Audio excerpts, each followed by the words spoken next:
So జయప్రదకి ఆ మూగ భాషలో ఈయన ఎక్స్ప్లెయిన్ చేసి చెప్పేటప్పుడు అసలు జయప్రద ఏంటి, చంద్రమోహన్ ఏంటి, చంద్రమోహన్ అయితే ఆవిడ్ని ఏ ఏ ఏ ఏ ఏ అని భలే తమాషా పట్టించేవాడు చంద్రమోహన్. చంద్రమోహన్ అంటే అల్లరి అల్లరు కదా, అందరితో సరదాగా ఉంటాడు. సో విశ్వనాథ్ గారు అలాగా ఎక్స్ప్రెస్ చేసి చెప్తా ఉంటే ఆవిడ డైజెస్ట్ చేసుకొని అర్థం చేసుకొని చెప్పేది అనమాట. ఒక్కోసారి మమ్మల్ని పక్కకు పిలిచి ఆయన ఎట్లా యాక్ట్ చేస్తున్నారు, నేను అట్లా చేస్తున్నానా లేదా అని మాతో అడిగేదన్నమాట.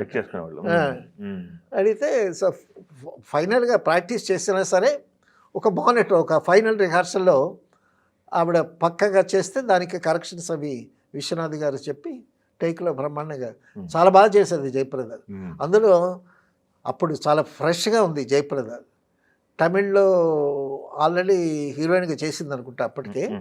చాలా ఫ్రెష్గా ఉంది, చాలా చక్కగా అందంగా ఉంది, మంచి గ్లామర్తో ఉంది జయప్రద.